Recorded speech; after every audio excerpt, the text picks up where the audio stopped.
This is Chad Torben for Tech in the District, and you're watching Tech in 5 with Congress Daily reporter Andrew Noyes.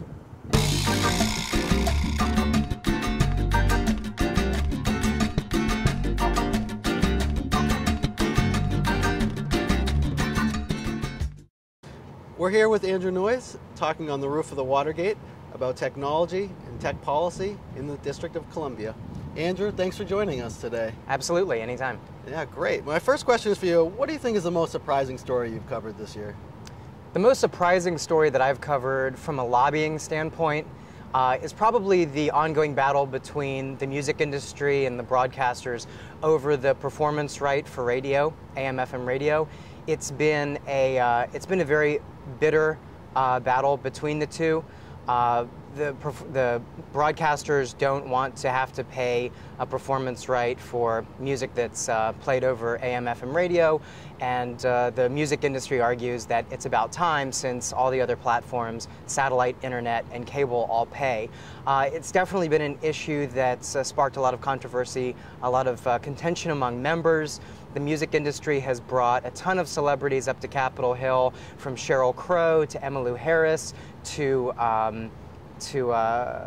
will.i.am. So it's been kind of the celebrity issue on Capitol Hill, and for that reason it's been surprising and also a very rewarding issue to cover. That's very cool. Is there one or two stories you're really tired of covering so far that have really maxed out? Well, from a story standpoint, no. I think that the issues that I cover in the technology space, whether it's intellectual property rights or like I said, the music and broadcasting issues, these are all issues that are front and center. They're all tied to economic recovery, commerce, so they're very hot topics. I would say that the increasing attention to Twitter is a bit tiresome. When I get press releases from Hill offices announcing that they have a Twitter presence, I don't know if that's really necessary, but I think that Twitter is helpful and interesting, but also it's become a bit annoying. Maybe that leads us well into our next question, which we ask all of our guests. Obviously, the administration here has been very tech savvy, and I think we all have seen some great examples of that over the campaign and while Obama's been in office. What do you see as kind of the big takeaways, or what have you learned anything from the Obama administration as far as how they do communications? Well, covering the administration, covering Obama on the campaign from a technology standpoint, I was absolutely floored by the way that he was able to really rally the troops in support of him and his campaign across the country. The grassroots mobilizing that he was able to do online was unparalleled, and he carried that effort right into the White House. Obviously, they've had some challenges with respect to user privacy, and they've had to leap through a couple of hurdles because obviously once you're in the White House, the rules are very different. The laws obviously preclude them from doing a lot of the things that they were able to do on the campaign trail. But I think that the big takeaway is the grassroots mobilization, the connection, the intimate connection between the White House and the people, I think has never been like it is today. Yeah, that's pretty rare in this town, isn't it? So most of our viewers are familiar with the Hill. They kind of know what goes on up there and they see it a little bit in their daily lives, but a lot of people aren't. You're up there every day. What do you like the most about it? What do you like the least? Well, I think that the answer to that question is probably one and the same.